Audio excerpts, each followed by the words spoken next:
Skin को लेकर सवाल, या पिंपल का मलाल, डार्क सर्किल का डर, या प्रेगनेंसी के बाद स्ट्रेच मार्क्स की टेंशन कर गई घर। खाने के रूटीन का असर कहीं पड़ ना जाए चेहरे पर। अगर ये है आपके दिल का डर और चाहिए जवाब खुलकर, तो आज हम महिलाएं का ये एपिसोड आपके लिए है। पेशे से कॉस्मेटिक सर्जन और डर्मेटोलॉजिस्ट डॉक्टर सौम्या और डॉक्टर सोनल हिंदुस्तान की वो बेटियां हैं जो नारी को लुक्स की भारी टेंशन से निजात दिलाती हैं। 300 से ज्यादा अवार्ड्स जीते, 20,000 से ज्यादा पेशेंट्स का इलाज किया। कहती है लुक्स अब लक नहीं, महिला का हक है। अब खूबसूरती पर ग्रहण नहीं लगेगा। 4 चांद लगाने के लिए सौम्या और सोनल है ना। हम महिलाएं में आज ब्यूटी टूल्स को आपका उसूल बनाने के लिए देश की 2 खास डॉक्टर्स की कहानी। इस कहानी में खूबसूरती का ख्वाब है, ब्यूटी टिप्स बेहिसाब हैं, एंटी एजिंग टिप्स लाजवाब है। हम महिलाएं में आज डॉक्टर सौम्या और डॉक्टर सोनल को सुनते हैं। हम महिलाएं के आज के एपिसोड में आप सभी का बहुत स्वागत है। आपके साथ मैं रचना बंसल। इससे पहले हम महिलाओं की सेहत की बात तो बहुत बार कर चुके। आज महिलाओं की खूबसूरती की बात होगी, चेहरे की बात होगी। और जब बात चेहरे या खूबसूरती की आती है तो ऑब्वियस सी बात है स्किन की भी आती है। कई बार बढ़ती एज में बहुत सी प्रॉब्लम्स हमें घेर लेती हैं या परेशानी देती हैं, और कई बार तो कम एज में भी स्किन से जुड़ी हुई प्रॉब्लम्स आती हैं। तो फिर हम क्या करते हैं, हम जाते हैं अच्छे डॉक्टर के पास, डर्मेटोलॉजिस्ट के पास, और फिर वहाँ से ट्रीटमेंट कराते हैं। तो आपकी कोई भी समस्या है तो आज का शो आप ज़रूर देखिएगा, क्योंकि आज आपको यहाँ बहुत से सवालों के जवाब मिलने वाले हैं। क्योंकि हमारे साथ हैं देश की जानी मानी 2 अच्छी डर्मेटोलॉजिस्ट, डॉक्टर सौम्या हमारे साथ हैं, डॉक्टर सोनल हमारे साथ हैं। आप दोनों का ही बहुत स्वागत। डॉक्टर सौम्या, मैं आपसे शुरुआत करना चाहूँगी। आपके पास तो अलग अलग तरह के पेशेंट्स आते होंगे। मैं पिंपल्स से शुरुआत करना चाहूँगी। बहुत ही कॉमन सी समस्या है। पहले ये कहा जाता था कि टीन एज में पिंपल्स आते हैं, फिर बढ़ती एज के बाद में चले जाते हैं। लेकिन हम देखते हैं कि बहुत से केसेस में 40 प्लस जो महिलाएं होती हैं उनमें भी पिंपल्स आ रहे होते हैं। तो इसके रीज़न क्या हैं और कैसे छुटकारा पाएं? बिल्कुल। तो पिंपल्स की बात करी जाए या एक्ने वल्गैरिस की बात करी जाए तो ये बेसिकली एडोलेसेंस एज में होता है। और ये इस एज में क्यों होता है? क्योंकि उस एज में हमारी हार्मोनल फ्लक्चुएशंस होती हैं, हार्मोन्स अप एंड डाउन जाते हैं। तो एडोलेसेंट एज ग्रुप में आता है और 25 की एज तक चला जाता है। लेकिन पहले भी ऐसा होता था कि अडल्ट में एक्ने होते थे, पर अब ज़्यादा दिख रहे हैं। उसके बहुत सारे कॉजेज़ हैं, तो उसे अडल्ट एक्ने बोलते हैं। तो अडल्ट एक्ने के हार्मोनल कॉजेज़ होते हैं, जिसमें थायराइड डिजीज़ आती है, PCOD की डिजीज़ आती है, इंसुलिन रेजिस्टेंस आती है, डायबिटीज़ आती हैं, कोई मेडिकेशंस ले रहे हो आप जैसे कि स्टेरॉइड्स ले रहे हो। ओल्डर फीमेल्स में क्या होता है कि जब वो प्री मेनोपॉजल या मेनोपॉज को अप्रोच करती हैं तो हमारे अगेन फीमेल हार्मोन्स और मेल हार्मोन्स का इम्बैलेंस हो जाता है। तो उससे भी हमारे पिंपल्स या एक्ने आने की संभावना रहती है। दूसरा, क्योंकि ये एक लाइफस्टाइल इशू है, और आजकल का लाइफस्टाइल पहले से मुकाबले में आजकल हमारा जो लाइफस्टाइल है, जंक का इंटेक ज़्यादा है, स्ट्रेस ज़्यादा है, सर्केडियन रिदम ख़राब रहता है, लोगों की बहुत ज़्यादा नाइट ड्यूटीज़ रह रही हैं, स्लीप पैटर्न अच्छा नहीं है। तो ये सब वजह से ये सारी लाइफस्टाइल डिजीजेस बढ़ गई हैं, जिसमें पिंपल्स की बीमारी एक वन ऑफ देम है। अच्छा, आपने कहा कि ये सब हैबिट्स और आपका रूटीन क्या है ये आपके स्किन पर इफेक्ट डालता है। अब कई महिलाएं ऐसी भी हैं जो आज 40 प्लस हैं। अब 20 साल पहले तो सब रूटीन उनका ठीक था, लेकिन उन्हें स्कूल टाइम से जो पिंपल्स होते थे वो अभी तक ऐसे ही हैं। तो हार्मोनल इम्बैलेंस तो कभी होता है, कभी ठीक होता है, कभी नहीं होता है।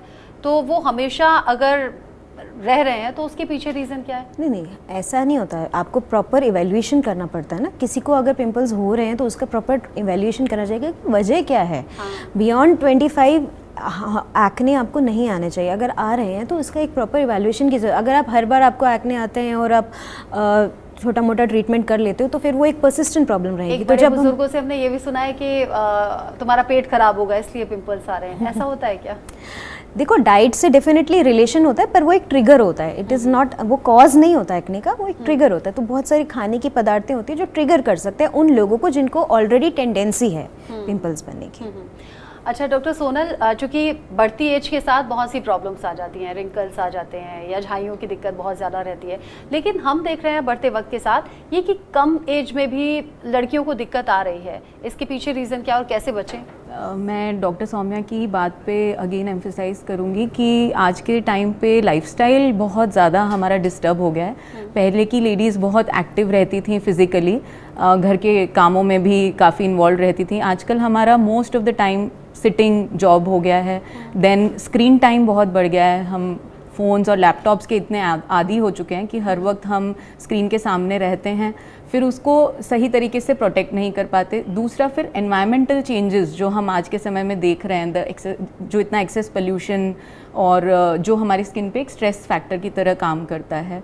तो अपार्ट फ्रॉम हमारी खुद की हैबिट्स, एक्सटर्नल एनवायरनमेंट जिस पे हमारा कंट्रोल नहीं है, वो भी हमें यूवी किरणों से डैमेज दे रहा है, पिगमेंटेशन के इश्यूज़ को और बढ़ावा दे रहा है। तो इसीलिए आज के समय में सनस्क्रीन के इम्पोर्टेंस को इतना पब्लिसाइज़ किया गया है, क्योंकि पहले की लेडीज़ ने कभी कुछ नहीं लगाया, स्किन केयर रूटीन्स कुछ फॉलो नहीं किए, लेकिन फिर भी उनकी स्किन अच्छी रहती थी।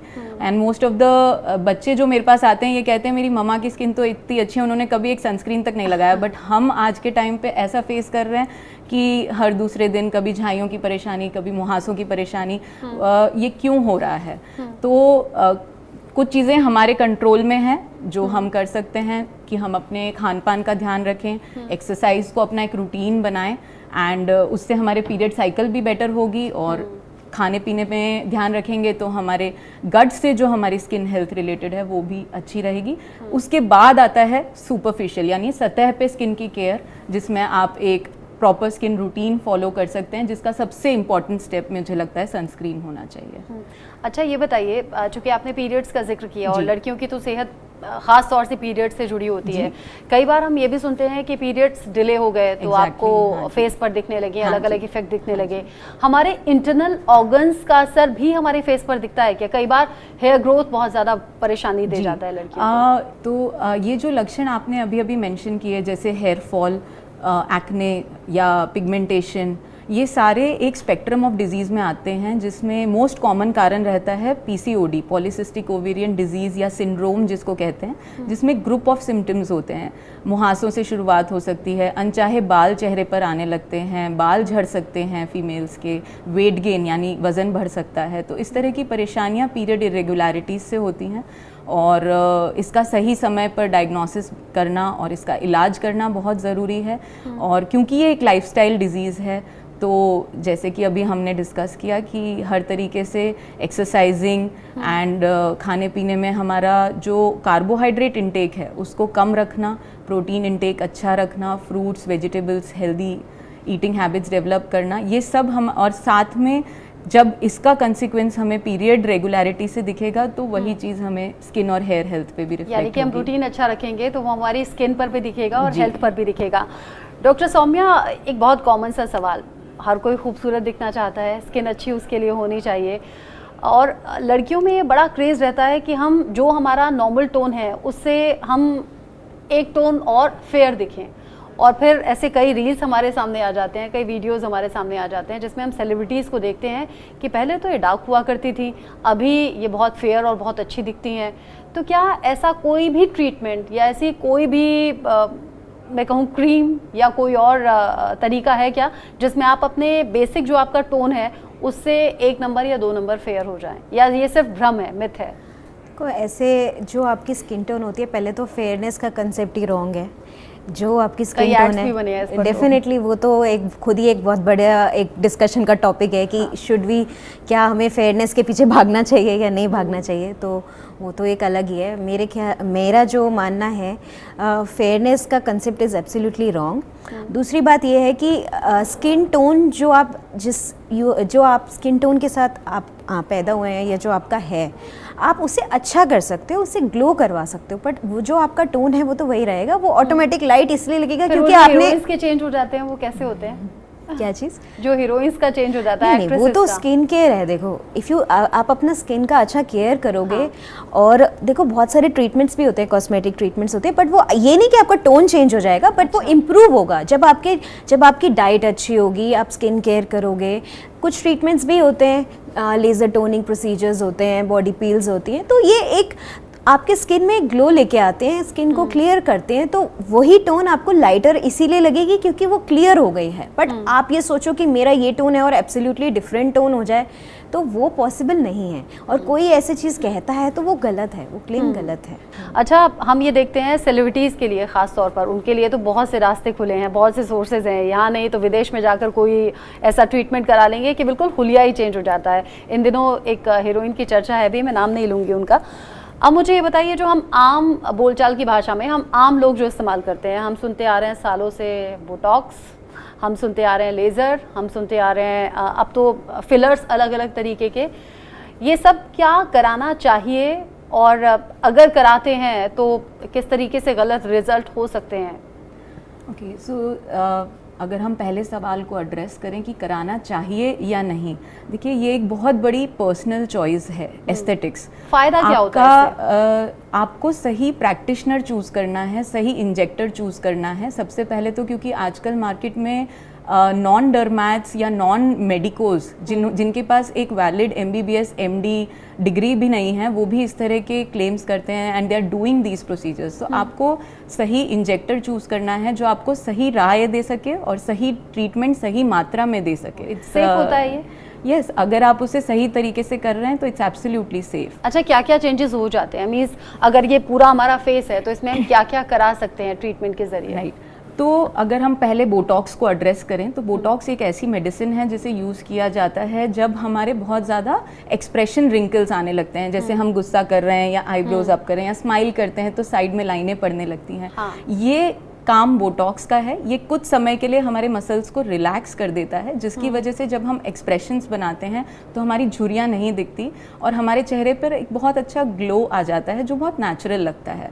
जहाँ तक फिलर की सवाल है, जैसे कि नेम सजेस्ट करता है, वो फिलिंग इफेक्ट के लिए है। मान लीजिए किसी के उम्र के साथ गाल लटक जाते हैं या आंखों के नीचे खड्डे पड़ने लगते हैं, यहाँ पर लाइनें आने लगती हैं, होठों के पास में लाइनें आने लगती हैं, या आजकल लोगों को शार्प जॉ लाइन का बड़ा शौक है। तो ये चीज़ें हैं कि जिन्हें अगर हम फिलिंग इफेक्ट के लिए यूज़ करते हैं, जिससे हमारे चेहरे की इन इम्परफेक्शंस को कुछ अमाउंट ऑफ प्रोडक्ट की हेल्प से हम करेक्ट कर सकते हैं। अच्छा, अब ये भी आपने बहुत सी चीज़ें और बहुत से ज़रिए बता दिए, लेकिन जो हमारे साथ व्यूअर्स जुड़े होंगे वो गांव देहात के भी होंगे, छोटे शहरों से भी होंगे, हर जगह ये फैसिलिटी होगी भी नहीं और हर जगह ये अलाउड भी नहीं होगा, या फिर उतना फंड नहीं होगा कि जाकर अपनी खूबसूरती पर हम खर्च कर दें। अगर ये सब ज़रिए हम नहीं अपनाते हैं तो क्या कर सकते हैं चेहरे के लिए, ताकि जॉ लाइन भी शार्प रहे, रिंकल्स ना आए और ये जो भी कारण है हमें अच्छा नहीं दिखाने के, उसके लिए हम क्या करें? देखिए, ये तो इंजेक्टेबल एस्थेटिक प्रोसीजर्स एक पर्सनल चॉइस होती है। इसमें ये नहीं है कि आपको कराना है, किसी का मन है कि हाँ मैं ये कराना चाहता हूँ या चाहती हूँ, तो वो एक प्रॉपर सर्टिफाइड डर्मेटोलॉजिस्ट से मिले who is trend in aesthetic procedures, उनसे मिले और उसी के बाद उसी से ही कराएं। जैसा कि डॉक्टर साहब ने कहा, तो वही एक राइट अप्रोच है। लेकिन सबसे इम्पॉर्टेंट चीज़ ये है कि अगर आप शुरू से अपना ध्यान रखें तो देखिए, हमारी स्किन हमारी बॉडी का लार्जेस्ट ऑर्गन है और स्किन हमारी बॉडी का ही एक रिफ्लेक्शन है। हमारी बॉडी अगर हेल्दी है तो स्किन भी हेल्दी रहती है। तो शुरुआत से आप अपनी स्किन का ध्यान रख सकते हैं। आज की डेट से ही जो भी हमारे व्यूअर्स हैं जो सुन रहे हैं, अगर आज से भी आप अपना ध्यान रखें तो ध्यान में क्या क्या आता है? सबसे पहले तो लाइफस्टाइल आता है। जो हमारी लाइफस्टाइल है वो अच्छी होनी चाहिए। आपको वेल बैलेंस डाइट लेनी है, खूब सारा पानी पीना है, सनस्क्रीन का यूज़ करना है। सनस्क्रीन का लॉन्ग टर्म में यूज़ करने से आपकी स्किन में फोटो एजिंग के चेंजेस, फाइन लाइंस, रिंकल्स ऐसा नहीं कि नहीं आएंगे, अब जो आने आएंगे बट कम आएंगे उस हिसाब से। ये काम करता है वाकई सनस्क्रीन? डेफिनेटली करता है। अच्छा। इसके बाद हम आ सकते हैं। हाँ। ठीक है। और मैं बता रही थी कि डाइट बताया मैंने। हाँ, सर्केडियन रिदम मैं बोलना चाह रही थी कि देखो, एक पर्टिकुलर टाइम होना चाहिए आपका, स्लीप पैटर्न आपका सही होना चाहिए। बहुत से लोग कभी 8 बजे सो रहे हैं, कभी 2 बजे सो रहे हैं, कभी 4 बजे सो रहे हैं, तो एक प्रॉपर स्लीप पैटर्न होना। तो ये सब एडिक्शंस, स्मोकिंग, अल्कोहल, ये सब चीज़ें हमारी लाइफस्टाइल में आती हैं और अगर आपकी लाइफस्टाइल अच्छी है तो आपकी स्किन भी अच्छी रहती है। ओके। हमारे साथ कुछ बच्चियां भी हैं, लड़कियां हैं इनफैक्ट, इनके भी कुछ सवाल हैं आपसे। मेरा सवाल ये है कि हमने ये सुना है कि what we put in our body, for example what we eat is shown in our skin, on our face. तो जैसे कि हम ऐसी कोई चीज़ें हैं जो हमें इनटेक करनी चाहिए for our skin glow, dark circles ना आए, उन सब के लिए?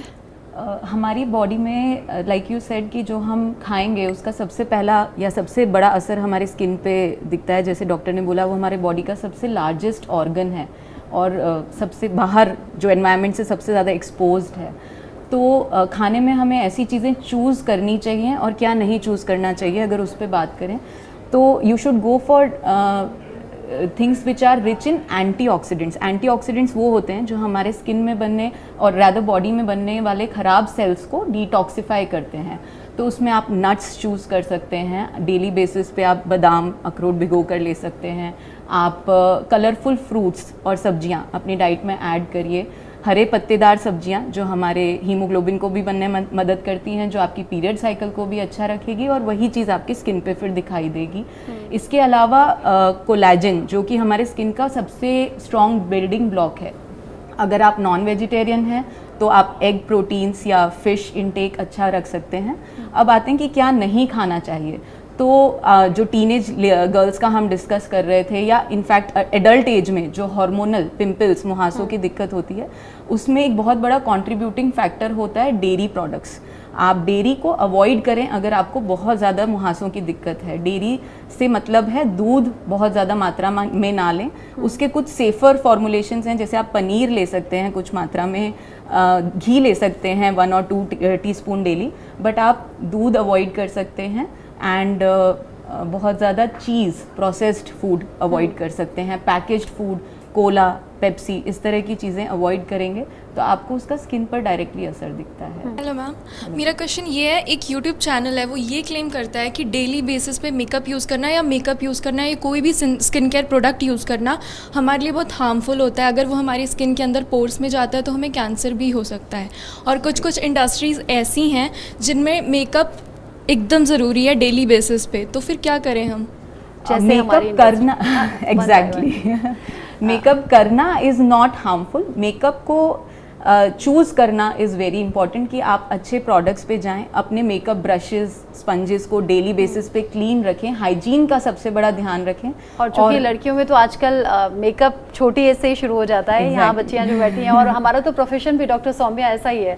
लेकिन अगर मेकअप करना मजबूरी है या शौक भी कह लीजिए, तो कैसे बचें उसके दुष्परिणामों से? एक तो प्रोडक्ट्स अच्छे यूज़ करने चाहिए, देखो, बट फिर भी अच्छे प्रोडक्ट यूज़ करने पे हम फिर भी ये नहीं जान सकते कि एलर्जी किसी चीज़ से होती है नहीं होती। पर अगर आप नोटिस करते हैं कि किसी भी प्रोडक्ट से आप यूज़ कर रहे हैं और कोई भी रेड रैशेज़ आ रहे हैं, कुछ इचीनेस हो रही है, लालपन आ रहा है, तो दैट मीन्स उस प्रोडक्ट से आपको एलर्जी हो रही है। तो उसको बार बार फिर दोबारा मत यूज़ करो, क्योंकि वो बढ़ेगी। और जब वो रेड रैशेज़ का आप जब उसको रैशेज़ वो ठीक होंगे तो काला निशान छोड़ सकते हैं। फिर अगेन वो एक बड़ी प्रॉब्लम होगी जिसको ट्रीट करना होगा। तो अगर आप कोई भी चीज़ नोटिस करते हैं कि जो आपको कोई तरह की लालपन या कुछ एलर्जी देती है, और ख़ासतौर पे जिनको सेंसिटिव स्किन है उनको तो मैं ये समझाती हूँ कि वो पैच टेस्ट करें, कान के पीछे लगा के देख सकते हैं। 1-2 बार पहले वो करें, उसके बाद ही यूज़ करें। अच्छा, बहुत से लोग हैं जो एकदम डायरेक्ट ऐसे फेस वॉश लिया और ऐसे वॉश कर लिया, उससे मेकअप नहीं जाता है ना? नहीं जा सकता है, डिपेंड करता है कितना थिक लेयर है।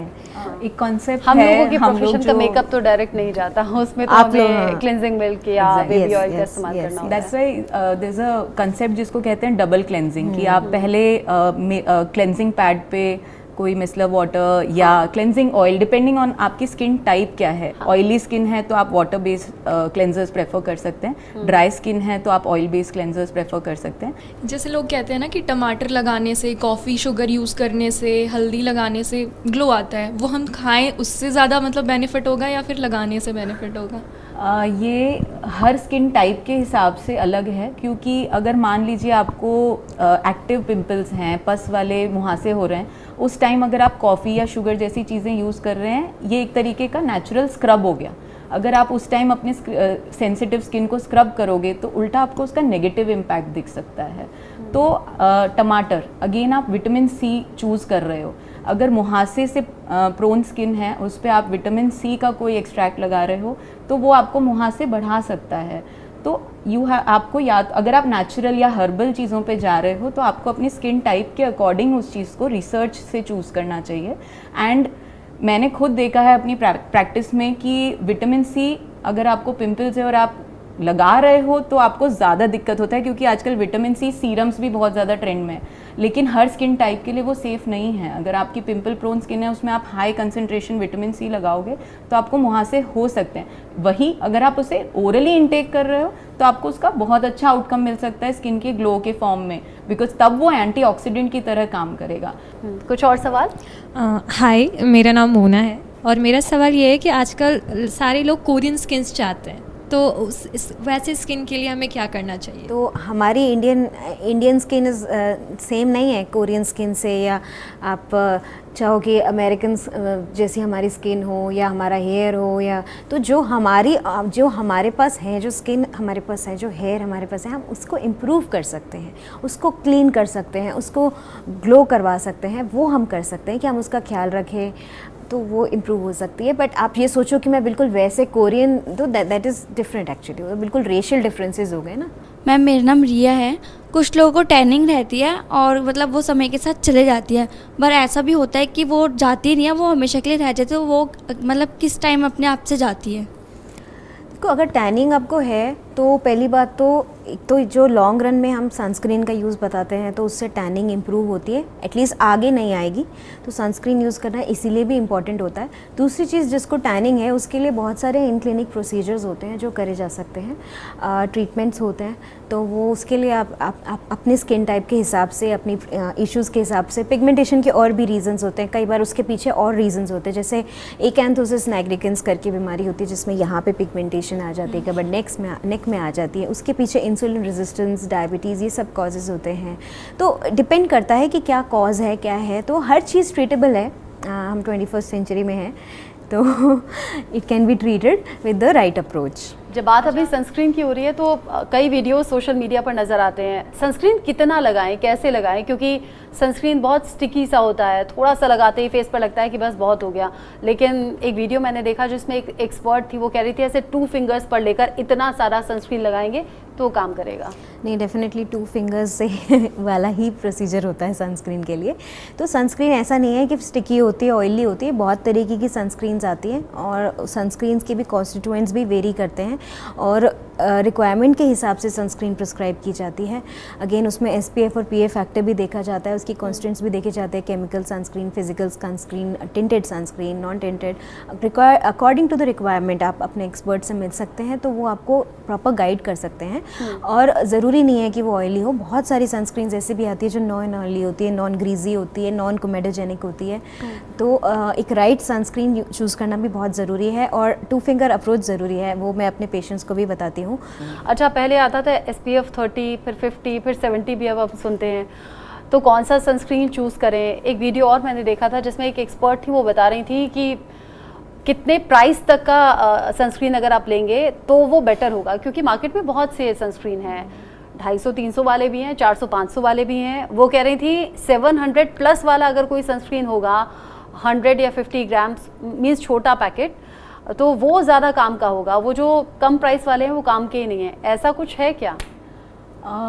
कुछ हद तक कहा जा सकता है कि ये बात सही है, क्योंकि कुछ जो कॉस्मेस्यूटिकल ब्रांड्स, इंडिया में हज़ारों सनस्क्रीन के ब्रांड्स हैं। हाँ। कुछ कॉस्मेस्यूटिकल ब्रांड्स के ऊपर गवर्नमेंट की कोई गाइडलाइन नहीं है कि मार्केट में आने से पहले उन्हें कोई रूल्स एंड रेगुलेशंस से गो थ्रू करना होगा, एंड वो मार्केट में सनस्क्रीन रिलीज़ कर देते हैं and they are selling, having a good market base. But उनके 2 फिंगर टिप यूनिट में कितना हमें SPF मिल रहा है, क्या वो वाकई में 30-50 SPF मिल रहा है, उसका कोई कानून नहीं है। वहीं अगर आप 700-800 प्लस के सनस्क्रीन में जा रहे हैं, most of the pharma companies के जो ब्रांड्स आप अगर चूज़ करेंगे तो उसमें एक सही मात्रा में सही सॉल्ट ऑफ सनस्क्रीन होगा, बिकॉज सनस्क्रीन भी कई तरह के होते हैं, जैसे डॉक्टर ने कहा केमिकल सनस्क्रीन्स आते हैं, फिजिकल सनस्क्रीन्स आते हैं, तो उसमें सही मात्रा में होगा, सही पोटेंसी यानी सही उसका इफेक्ट आएगा और आपको वाकई में वो फ़र्क दिखेगा। दूसरा, जैसे आपने कहा कि ऑयली, ये ज़्यादातर जो चीपर ब्रांड्स हैं उनके साथ ऑयली सनस्क्रीन बेस, जिसमें पानी और सनस्क्रीन अलग हो जाता है, तेल और सनस्क्रीन अलग, वो बड़ा कॉमन इशू होता है।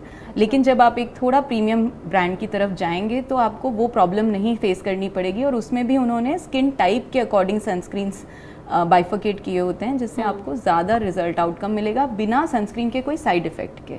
प्रेग्नेंट लेडीज़ के बारे में बात नहीं करेंगे, ड्यूरिंग प्रेगनेंसी और आफ्टर डिलीवरी बहुत सी प्रॉब्लम्स होती हैं जो फीमेल्स फेस करती हैं, तो ऐसे कुछ व्यूअर्स के लिए हमें बताइए कि वो जो अलग अलग प्रॉब्लम्स हैं, कई का तो स्किन टोन चेंज हो जाता है, हार्मोनल इम्बैलेंस का वो वक्त रहता है, फिर वो स्किन पर वो जो अनवांटेड हेयर होते हैं या बाकी जो प्रॉब्लम्स होती हैं, उनके लिए क्या करें फीमेल्स?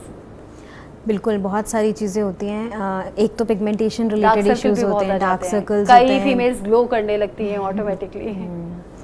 तो ड्यूरिंग प्रेगनेंसी हाँ डेफिनेटली कुछ लोग ग्लो करने लगते हैं, कुछ लोगों का थोड़ा सा डल हो जाता है फेस। और पोस्ट प्रेगनेंसी मिलाज़मा यानी छाइयाँ आ सकती हैं, हेयर फॉल भी हो जाती है, स्ट्रेच मार्क्स आ जाते हैं, ये सब कॉमन इश्यूज़ हैं। इसके अलावा भी बहुत सारी इश्यूज़ होते हैं। देखो, जो आप मिलाज़मा की बात कर रहे हो तो अगर वो छाइयाँ आप फेस करते हो तो वो ट्रीटेबल हैं। अगर आप रेगुलरली अपना स्किन केयर करते हो चांसेस कम होते हैं बनने की, लेकिन ये कोई प्रिवेंट नहीं कर सकता, ये बॉडी में हार्मोनल फ्लक्चुएशन से ट्रिगर हो सकती हैं। हम हेयर फॉल की बात करें तो पोस्ट प्रेगनेंसी टेलोजन एफ्लूवियम होता है, जो 3 से 4 महीने बाद हेयर फॉल एक बहुत ज़्यादा गुच्छे में बाल गिरने लगते हैं, लेकिन वो कुछ ही महीनों में रिकवर हो जाता है। सबसे ज़्यादा कंसर्न यही हमारे पास आता है, तो उसमें बहुत इंपॉर्टेंट होता है समझाना कि ये जो हेयर फॉल है ये टेम्प्रेरी है, प्रोवाइडेड और कोई आपको डेफिशिएंसीज़ नहीं है, जो हम चेक कर लेते हैं, उनके टेस्ट भी कराते हैं। कुछ डेफिशिएंसीज़ है तो हम उनको सप्लीमेंट करते हैं, तो वो रिकवर हो जाती है। स्ट्रेच मार्क्स की बात की जाए तो थोड़ा moisturiser, lactic acid based creams अगर आप यूज़ करें तो उससे थोड़ा सा फ़र्क पड़ता है, स्ट्रेच मार्क्स कम आते हैं। लेकिन अगर बॉडी एक्सेसिवली वेट गेन करे या वेट लूज़ करे तो स्ट्रेच मार्क्स आना संभाविक है, बट स्ट्रेच मार्क्स बाद में ट्रीट किए जा सकते हैं। स्किन से जुड़ी हुई बहुत सी ऐसी परेशानियां जो यहाँ मौजूद मेरे साथ में जो लड़कियां थी उन्होंने पूछा, मेरे मन में जो सवाल था मैंने पूछा, आपने बहुत अच्छे से उनका जवाब दिया है। और बदलते टाइम के साथ टेक्नोलॉजी बदली है, ट्रीट कैसे किया जाए चीज़ों को वो बदली है, ट्रीटमेंट अब नए नए आ गए हैं जिनकी जानकारी आपने हमारे दर्शकों तक पहुंचाई। बहुत शुक्रिया डॉक्टर सोनल, डॉक्टर सौम्या आपका हम महिलाएं पर आने के लिए। Thank you so much.